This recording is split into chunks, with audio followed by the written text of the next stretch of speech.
Muscle physiology. एक बार आपको ये बात समझ में आ गई ना कि मसल्स क्या होते हैं, उनके कितने टाइप्स होते हैं, उनके साथ कैसे खेलना है और उनकी साइज़ कैसे बढ़ानी है, ट्रस्ट मी 1 साल भी बहुत है आपको बॉडी बिल्ड करने के लिए। मसल फिजियोलॉजी एक बहुत ही वाइड कॉन्सेप्ट है, लेकिन एक बार अगर आपको समझ में आ गया खत्म। देन फिर आपको बीट करना मुश्किल। ठीक है, सो एक्चुअली इस वीडियो में मैं आपको बताने वाला था कि कैसे आप अपने मसल फाइबर्स को कन्वर्ट कर सकते हो, लाइक टाइप 2A से टाइप 2B या फिर टाइप 1 से टाइप 2A टाइप 2B में।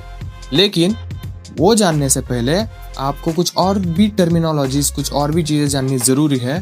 दैट्स वाई वो ये सब जो चीज़ें हैं कन्वर्जन की, ये मैं आपको नेक्स्ट वीडियो में बताऊंगा। ठीक है, ठीक है। एट अ सर्टेन पॉइंट मैं आपको एक बायोलॉजी टीचर की तरह भी साउंड कर सकता हूँ, बिकॉज ये सब कुछ बहुत ही सेल्यूलर लेवल पे बता रहा हूँ, टिश्यू लेवल पे बता रहा हूँ। सो दैट्स वाई एक बायोलॉजी टीचर की तरह साउंड कर सकता हूँ, बट इट्स ओके। एक तो लाइक और शेयर ठोक दीजिए, महाकाल का दबाकर लाइक और शेयर ठोक दीजिए, 5000 लौटे दिख जाना चाहिए। सो आज मैं बेसिकली आपको 2 ही चीज़ें बताने वाला हूँ। First is motor unit recruitment, मतलब क्या होता है, क्योंकि बहुत से लोगों को आई गेस नहीं पता होगा, 90% लोगों को नहीं पता होगा मोटर यूनिट रिक्रूटमेंट के बारे में। सेकेंड चीज़ मसल्स की पोजीशन, लाइक ये जो 3 टाइप्स के मैंने मसल आपको बताए हैं, type 1, type 2A, type 2B, उनकी पोजीशन क्या है।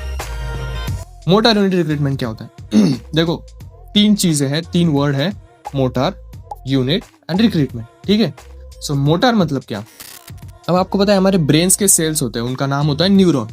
अब एज ए बायोलॉजी स्टूडेंट मुझे न्यूरॉन की क्लासिफिकेशन पता है, myelinated, non myelinated, unipolar, multipolar, बहुत सी क्लासिफिकेशन है।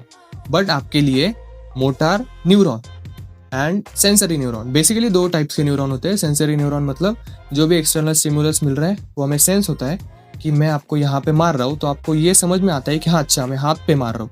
सो ये सेंस करने का काम होता है सेंसरी न्यूरॉन का। And second cheese motor neuron. Motor neuron मतलब क्या, जो भी आप एक्टिविटी करते हो, लाइक मसल कॉन्ट्रैक्शन कर रहे हो, तो कॉन्ट्रैक्शन का जो सिग्नल आपका ब्रेन देगा वो आपके मसल्स को देगा एंड फिर वो मसल्स कॉन्ट्रैक्ट होगा। तो ये जो सिग्नल ब्रेन से मसल तक जा रहा है ये वाया मोटर न्यूरॉन जाता है। तो motor neuron as a vehicle जहाँ पे सिग्नल बैठता है एंड फिर मसल के पास पहुँचता है। ठीक है, दैट इज मोटर न्यूरॉन। अब यूनिट मतलब क्या, यूनिट मतलब muscle, actually muscle, motor and unit. Motor unit मतलब क्या, एक न्यूरॉन जो कि मसल से कनेक्टेड है एंड जो भी सिग्नल आएगा वो मोटर न्यूरॉन से मसल की तरफ जाएगा एंड देन मसल कॉन्टैक्ट होगा। अब मसल्स में भी actin, myosin, H band, Z band, बहुत कुछ चीज़ें हैं, इतनी समझनी ज़रूरी नहीं है, लेकिन जो भी आपके बॉडी बिल्डिंग से रिलेटेड ऊपर से इंपॉर्टेंट है वो मैं आपको बता रहा हूँ। ठीक है, सो मोटर यूनिट के बारे में समझ में आ गया। एक सिंपल ऐसा यूनिट मतलब एक न्यूरॉन जो कि मसल से कनेक्टेड है, that is called as motor unit. And recruitment मतलब क्या, रिक्रूटमेंट मतलब activation of muscle fibres according to the weight, like कितने ज़्यादा मसल फाइबर्स एक्टिवेट होंगे एक पर्टिकुलर वजन उठाने से।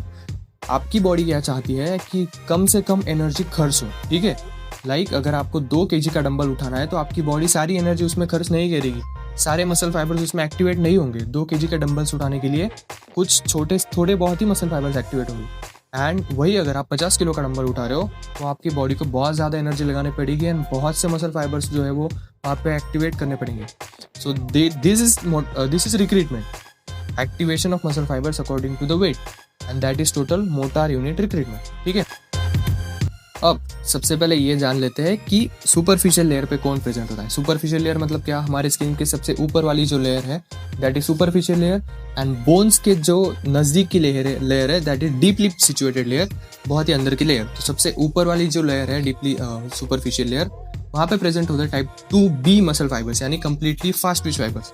अब कंप्लीटली फास्ट ट्विच फाइबर्स मैंने आपको बताया था कि पावर लिफ्टिंग के लिए काम आते हैं, लाइक ठीक है, पावर लिफ्टिंग के लिए 1 rep मैक्स, 3 rep मैक्स जितना भी हम करते हैं उसके लिए टाइप 2B मसल फाइबर जो है वो काम करते हैं। अब बात करते हैं मिडल में कौन प्रेजेंट होता है, तो मिडल में प्रेजेंट होते हैं टाइप 2A मसल फाइबर, यानी फास्ट इंटरमीडिएट ट्विच फाइबर, जो कि इंडोरेंस के लिए भी मदद करते हैं as well as power lifting के लिए भी मदद करते हैं, दोनों के बीच में प्रेजेंट होते हैं एंड ये हमारे लेयर्स में भी बीच में ही प्रेजेंट होते हैं। सो ये एक्चुअली बहुत आइडियल मसल फाइबर्स माने जाते हैं and that's why body builder जो है वो इनको ज़्यादा ग्रो करने पे पड़े रहते हैं। ठीक है, एंड उसके बाद आते हैं डीपली सिचुएटेड लेयर्स, बहुत ही अंदर की लेयर, वहाँ पे प्रेजेंट होते हैं टाइप 1 मसल फाइबर्स यानी कि स्लो ट्विच फाइबर्स। अब देखो जितने भी हमें हमारी बॉडी में जॉइंट्स हैं, ठीक है, जितने भी जॉइंट्स हैं उस जॉइंट्स के सबसे नज़दीक अगर कौन से मसल फाइबर्स प्रेजेंट होते हैं then that is type 1 muscle fibres यानी स्लो ट्विच फाइबर। अब यहाँ पे जो है आपको समझ में आएगा कि जब मैं आपको बताऊंगा कन्वर्जन कैसे होता है, तब एक बात अभी से समझ लो कि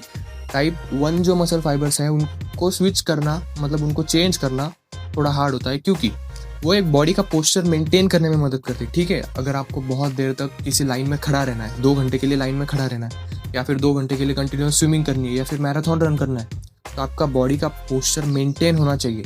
एंड उस बॉडी का पोस्चर मेंटेन रखने के लिए आपके टाइप 1 मसल फाइबर जो है वहां पे काम करते हैं। खत्म, bye bye, tata, goodbye, गया।